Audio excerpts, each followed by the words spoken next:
औज़ुबिल्लाहिमिनश्शैतानिर्रजीम बिस्मिल्लाहिर्रहमानिर्रहीम अल्लाहुम्मा सल्लि अला मुहम्मदिन व अला आले मुहम्मद सल्लल्लाहु अलैहि व आलिहि वसल्लम। अस्सलाम वालेकुम स्टूडेंट्स। आज संडे था, वीडियो नहीं बना सका। बच्चा बीमार था थोड़ा सा, और उसी वजह से मतलब इतना ज़्यादा सीरियस तो नहीं इशू था, लेकिन नॉर्मल ही था, तो उस वजह से मैं वीडियो नहीं बना सका। तो आपको पता है, जब बच्चे बीमार हों तो फिर तो आप किसी भी काम के अंदर लगे रहें, वो आपका दिल नहीं करता उस वक्त तक जब तक वो बच्चा ठीक ना हो। तो इस वजह से मैं वीडियो नहीं बना सका। और मैंने चैनल के ऊपर देखा है जी, कमेंट्स मुझे आए हुए थे, अब नाम मुझे नहीं ज़बानी याद कि वो कौन सी आईडी थी। तो उस पर कहा गया कि आपने सारे एक चैप्टर 7 के कुछ टॉपिक्स हैं वो स्किप कर दिए हैं, तो वो ज़रा काइंडली दोबारा अपलोड कर दें। मेरा कोई टेस्ट है, अब मुझे नहीं पता वो, बल्कि मैं जाके देख लेता हूँ। ठीक है जी। वो जो कमेंट था जी, वो शाजिया बीबी, ठीक है जी, शाजिया बीबी 4961, ठीक है। इन्होंने मेरे ख्याल 1 घंटा पहले फिर को मैसेज किया है। तो सुबह मेरा टेस्ट है, तो चलें उनके लिए अब स्पेशली उनकी वजह से मैं वीडियो बना रहा हूँ। लेकिन अब मैं ख़ुद थक गया था, वीडियो नहीं बना सकता था, लेकिन मैंने कहा चलें बना दें, ऐसा ना हो कल टेस्ट में बुरा हो जाए। तो ये आपके टॉपिक्स जी, वो जो बता रही थी लीगल रेमिफिकेशंस, जो मैं अपलोड नहीं कर सका, मेरे ख्याल में मैं स्किप कर गया हूँगा, शायद याद मुझे भी नहीं रहा। तो एथिकल कंसिडरेशंस, पर्सनल राइट्स, एक तो सबसे पहले उनका बहुत शुक्रिया कि आपने मुझे ये टॉपिक्स दोबारा रिकवर, मतलब एक रिकवरी कर रहे हैं ना कोर्स, तो उसको दोबारा आपने कहा कि जी सर ये पढ़ा दें, स्किप कर गए आप, तो बहुत शुक्रिया पहले तो आपका। अब मैं यहाँ पे वो टॉपिक्स पढ़ा देता हूँ जी। टॉपिक ये है जी आपका 7.1.3, ये मैंने पढ़ाया था, कॉमन क्लासेस एंड कंडीशंस, लेकिन उसके बाद मेरे ख्याल में मैंने ये टॉपिक अपलोड नहीं किया, तो उस वजह से उसके लिए माज़रत, और अब दोबारा मैं अपलोड कर रहा हूँ जी।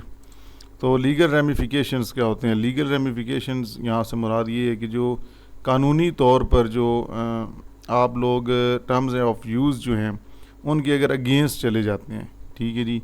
आपको यहाँ स्पेलिंग्स जो लीगल रेमिफिकेशंस की लिखी हैं, मैं यहाँ पर इंग्लिश टू उसका मतलब भी बता देता हूँ, ठीक है जी।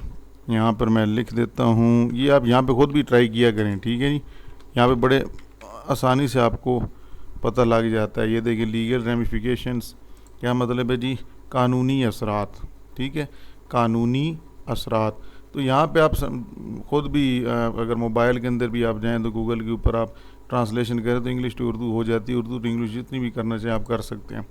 तो यहाँ पर ये है जी लीगल रेमिफिकेशन, जो कानूनी लिहाज से क्या आपको उसका, अगर आप कोई टर्म्स ऑफ यूज़ या टर्म्स एंड कंडीशंस को फॉलो नहीं करेंगे तो कानूनी तौर पर आपके साथ क्या मतलब कार्रवाई की जाएगी। तो यहाँ पे लिखा है जी वायलेटिंग होता है तोड़ना, violating the terms of use, अगर आप टर्म्स ऑफ यूज़ के अगेंस्ट जाते हैं, मतलब उनके रूल्स को ब्रेक करते हैं, can lead to serious legal consequences, आपको कानूनी नताइज, ठीक है, या आप भुगतने पड़ेंगे। Users can be fined, users को जुर्माना भी किया जा सकता है। स्यूड मतलब आप कह सकते हैं कि मुकदमा, ठीक है जी, मुकदमा भी किया जा सकता है। और बैंड, ठीक है, आपको पाबंद भी किया जा सकता है फ्रॉम यूजिंग द सर्विस। अगर आप किसी सर्विस के टर्म्स, मतलब किसी वेबसाइट हो गया या कोई सर्विस आप यूज़ करें, उसकी टर्म्स एंड कंडीशंस को फॉलो नहीं करते, वायलेट करते हैं, तो आपको कानूनी तौर पर कार्रवाई आपकी ख़िलाफ़ की जाएगी। आपकी कार्रवाई ही की जा सकती है कि फ़ाइन किया जा सकता है, जुर्माना दो, या मुकदमा, या बैन उस सर्विस को इस्तेमाल करने से किया जा सकता है। मिसाल के तौर पे using software without a proper licence, अगर आप कोई सॉफ्टवेयर इस्तेमाल कर रहे हैं और वो मतलब प्रॉपर नहीं है, आप कह सकते हैं कि ऐसे कैसे सॉफ्टवेयर पायरेसी के ज़ुमरे में ही आ जाता है। जो इलीगल सॉफ्टवेयर जो होता है, कॉपीराइटेड जिसे हम कह सकते हैं, पायरेटेड सॉफ्टवेयर अगर आप यूज़ कर रहे हैं बग़ैर ख़रीदे, लाइसेंस किए, तो आपके ख़िलाफ़ कानूनी कार्रवाई की जा सकती है सॉफ्टवेयर पायरेसी के जुर्म में। सॉफ्टवेयर पायरेसी क्या होता है? इलीगल कॉपी आप जो करते हैं कॉपीराइटेड सॉफ्टवेयर की। कॉपीराइटेड सॉफ्टवेयर होता है जो ओरिजिनल, जो ओनर ने बनाया होता है, तो उसकी अगर आप एक कॉपी बना के ब्लैक मार्केट करके बेचें, तो वो एक उसके अगेंस्ट आपकी कानूनी कार्रवाई की जा सकती है। Companies that use unlicensed software, ऐसी कंपनीज जो ऐसे सॉफ्टवेयर यूज़ करती हैं जो लाइसेंस नहीं है, मतलब जो बाय नहीं किए हुए, जो सही प्रॉपर तरह से ख़रीदे नहीं गए, फेस लीगल रिस्क, उनको बहुत ज़्यादा ख़तरात का सामना करना पड़ सकता है, एंड साइबर सिक्योरिटी थ्रेट्स, और ऑनलाइन भी उनको मुख्तलिफ जो हैं वो हैकर्स से नुकसान पहुंच सकता है, मुख्तलिफ सिक्योरिटी वाइज इश्यूज़ भी उनको हो सकते हैं। तो इसलिए सबसे पहले आपको टर्म्स एंड कंडीशंस को जो दिए जाएं उनको ब्रेक ना किया करें, उनको प्रॉपरली। पहले तो बात है हम पाकिस्तानी उन चीज़ों पर अमल ही नहीं करते, लेकिन उनको पढ़ना चाहिए। इस तरह मैंने बहुत से लोगों को देखा, स्टूडेंट्स को जी, वो ईमेल अकाउंट बनाते हैं और फिर फुल परमिशंस देते जाते हैं क्लिक क्लिक क्लिक करके, लेकिन क्लिक करने के बाद भुगतना पड़ता है। अगर आप टर्म्स ऑफ यूज़, उनकी कंडीशंस होती हैं टर्म्स एंड कंडीशंस, इस तरह यूट्यूब की होगी, इंस्टाग्राम, जितनी भी फेसबुक, मुख्तलिफ वेबसाइट्स होंगी, दराज, अमेज़ॉन, इन सब की, इसी तरह फूड पांडा, मैंने जिस तरह आपको बताया, डिफरेंट वेबसाइट्स जो हैं उनकी अपनी टर्म्स एंड कंडीशंस हैं, इनको आपको लाजमी फॉलो करना पड़ता है, नहीं तो वायलेट करने के बाद आप कानूनी कार्रवाई भी आपके अगेंस्ट हो सकती है। तो ये था जी टॉपिक लीगल रेमिफिकेशंस, ठीक है जी। अब नेक्स्ट टॉपिक आ जाता है 7.1.4, जिसे कहते हैं ethical considerations.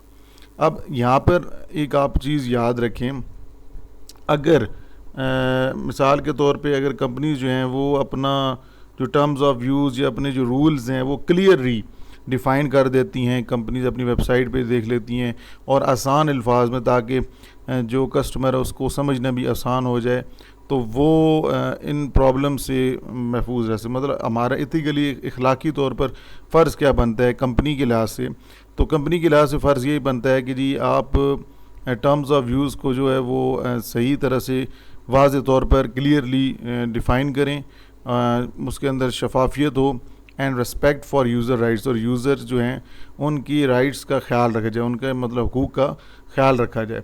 It is essential for companies के लिए बहुत ज़रूरी है टू इंश्योर दैट, ये यकीन दहानी दिलाएँ that their terms are clear, मतलब उनकी जो शराइत हैं, टर्म्स मतलब जो शराइत हैं, जो उनके रूल्स हैं वो वाज़े तौर पर लिखे हुए हों, स्ट्रेट फॉरवर्ड मतलब आसान हो, सीधे सीधे हों, कोई कहानी घुमा फिरा के ना हो, सीधे सीधे आसान लैंग्वेज में लिखे हों, एंड नॉट अवरली कम्प्लेक्स और डिसेप्टिव, वही मतलब कि जिसमें कोई धोखा ना दो, मतलब कोई आपको कोई धोखा ना देने वाली चीज़ हो, उसमें क्लियरली सही लिखी हुई, और कम्प्लेक्स मतलब पेचीदा मुश्किल चीज़ें ना लिखी हुई हों, आसान लफ्ज़ों में लिखी हुई हों।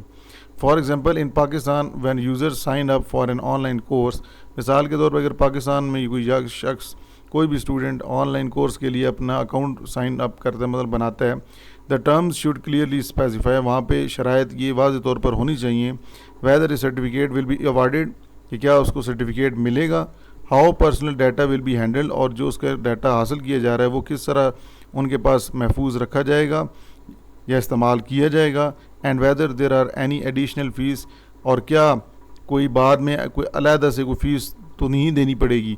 मतलब आप ये देख लेंगे प्रैक्टिकल लाइफ में स्टूडेंट्स जहाँ पे भी यूनिवर्सिटीज़ में जाते हैं, ये सारी चीज़ें आपको पहले पता होनी चाहिए। जब ये पता होंगी तो ये क्या है, ये एक इदारे की टर्म्स ऑफ कंडीशंस हैं, ये टर्म्स ऑफ यूज़ हैं। अगर आप इसको फॉलो नहीं करेंगे तो हो सकता है मिसाल के तौर पर स्टूडेंट जो है वो ऑनलाइन कोर्स को साइन अप करे, साइन अप कर ले, फ़ीस भी दे रहे, बाद में पता चले कि सर्टिफिकेट नहीं मिलेगा, सिर्फ आप प्रैक्टिकल काम करेंगे तो फिर तो उसका फ़ायदा नहीं है। पाकिस्तान के अंदर बहुत से ऐसे इंस्टीट्यूट हैं जहाँ पर इस तरह की कह लेंगे धोखा होता है बहुत से लोगों के साथ, जो स्टूडेंट्स कोर्स करते हैं, सर्टिफिकेट्स नहीं मिलते, अगर मिलते भी हैं तो नॉर्मल ही होते हैं, मतलब वो इतने प्रोफेशनल नहीं लुक होती उनकी, और ना ही वो प्रोफेशनली मतलब एक प्रॉपर इदारे से अगर बंदा करे तो फिर तो बेहतर मिल जाता है। कुछ जगह पे प्रोफेशनली लोग काम ही नहीं कर रहे होते तो वो सर्टिफिकेट भी प्रोवाइड नहीं करते। तो ये रूल्स अगर आपको पहले पता होंगे, टर्म्स ऑफ यूज़ एंड या टर्म्स एंड कंडीशंस पता होंगी तो आपके लिए आसानी होगी। नेक्स्ट आ जाता है जी पर्सनल राइट्स। तो ये किसके ऊपर वो जो हमने टॉपिक पढ़ा है किसकी जिम्मेदारी है, सर्विस प्रोवाइडर की, कि वो वाज़े तौर पर हर चीज़ क्लियरली वहाँ पर टर्म्स एंड यूज़ के अंदर लिखे। पर्सनल राइट्स के अंदर ये आ जाता है कि आपका जो डाटा है वो महफूज होना चाहिए, जो डाटा हासिल किया जा रहा है। Personal rights with in the terms of use, जो टर्म्स ऑफ यूज़ के अंदर जो पर्सनल राइट्स का मुराद क्या है कि include the right to privacy, कि आपका डाटा महफूज हो, आपका ज़ाती जो डाटा है, तो राइट टू बी इन्फॉर्म्ड, आपको इनका आगाह किया जाए अगर कोई डाटा को मिस यूज़ हो रहा है या कोई मसला बनता है, and the right to withdraw consent, या और ये भी उसका हक है कि वो बाद में अपना डाटा जो है वो वहाँ पे महफूज रखने के लिए उनको प्रोवाइड ही ना करे या वहाँ से अपना डाटा निकलवा ले या यूज़ ना करे। It is essential for users, इसलिए बहुत यूज़र्स के लिए बहुत ज़रूरी है to be aware of these rights, वो अपने इन हकूक़ के बारे में उन्हें पता होना चाहिए, नॉलेज होना चाहिए, and understand how to exercise them, और ये भी समझना चाहिए कि उनको किस तरह प्रैक्टिकल फिर बाद में इस्तेमाल किया जाएगा। For example under Pakistan personal data protection bill, Pakistan के अंदर एक डाटा प्रोटेक्शन के लिहाज से आपकी जो डाटा आप पर्सनल इंफॉर्मेशन है उसके लिहाज से एक बिल पास किया गया है, जो कि बिल के अंदर क्या है, users have the right, users का हक़ है क्या, to access their personal data, कि वो कभी भी किसी भी टाइम पे अपना डाटा असेस कर सकते हैं जहाँ उन्होंने प्रोवाइड किया है, एंड रिक्वेस्ट करेक्शंस और डिलीशन, और अगर उन्होंने अपने अकाउंट के अंदर या मिसाल के तौर पे अपने जो उनके डॉक्यूमेंट्स हैं उनका जो पर्सनल डाटा है उसको करेक्ट करना चाहते हैं या डिलीट करवाना चाहते हैं तो उनके पास ये परमिशन है, वो करा सकते हैं। When engaging with the services like local e-commerce websites, users have the right to know how their personal information such as addresses and phone numbers will be utilised. वो कह रहे हैं कि अगर हम बात करें कि सर्विसेज जो ऑनलाइन वेबसाइट्स दे रही हैं तो ई-कॉमर्स वेबसाइट्स जो हैं, जिस तरह लोकल जो होगी पाकिस्तान के अंदर भी आप कह सकते हैं मुख्तलिफ लोकल वेबसाइट्स हैं जो ऑनलाइन आपको चीज़ें ऑर्डर करती हैं, आप ऑर्डर करते हैं तो चीज़ें आपको प्रोवाइड करती हैं, तो वो कह रहे हैं यूज़र्स का हक बनता है कि वो उनके बारे में वहाँ पे अपनी ज़ाहिर सी बात है वो भी पर्सनल इन्फॉर्मेशन मांगते हैं, एड्रेस हो गया, फ़ोन नंबर हो गया। इस तरह डिफरेंट अगर आप ऑनलाइन क्रेडिट कार्ड के थ्रू चीज़ ख़रीद रहे हैं तो ये आपने पहले वेरीफाई करना है कि वो सिक्योर वेबसाइट है, कोई उसको असेस तो नहीं कर लेगा। तो इसलिए ये सारी जो चीज़ें हैं ये किस तरह इस्तेमाल होंगी ये आपको पहले पता होना चाहिए, और ये आपके पर्सनल राइट्स बनते हैं, ये आपके हकूक़ के अंदर आ जाते हैं कि आप ये सारी इन्फॉर्मेशन पूछ सकते हैं। ठीक है जी। तो एक यहाँ पे डू यू नो के अंदर एक इंफॉर्मेशन दी हुई है कि सम ऑनलाइन प्लेटफॉर्म्स जो ऑनलाइन वेबसाइट्स हैं frequently update their terms of use, वो अपने टर्म्स ऑफ यूज़ अपने कंडीशंस शराइत चेंज करती रहती हैं। इट्स अ गुड प्रैक्टिस, तो इसलिए बहुत एक अच्छी आदत है टू रिव्यू दैम पीरियडिकली, कि आप उसको रोज़मर्रा या कुछ अरसे के बाद कुछ टाइम के बाद उनको जायज़ा लिया करें, टू स्टे इन्फॉर्म, ताकि आपको उससे आगाह रह सकें उन टर्म्स ऑफ यूज़ से, टर्म्स एंड कंडीशन से जो उन्होंने तब्दील की हैं। ठीक है जी। तो ये जो टॉपिक है ये तो नेक्स्ट मैंने अपलोड किया हुआ है, तो ये टॉपिक्स मिस किए हुए थे तो अगेन ये मैंने टॉपिक्स अपलोड कर दिए हैं। अगर आप इसको गौर से सुन लें, एक दो दफ़ा सुन लें तो आपके लिए टेस्ट देना आसान हो जाएगा, और मैं उम्मीद करता हूँ कि इंशाल्लाह आपका टेस्ट बेहतर होगा।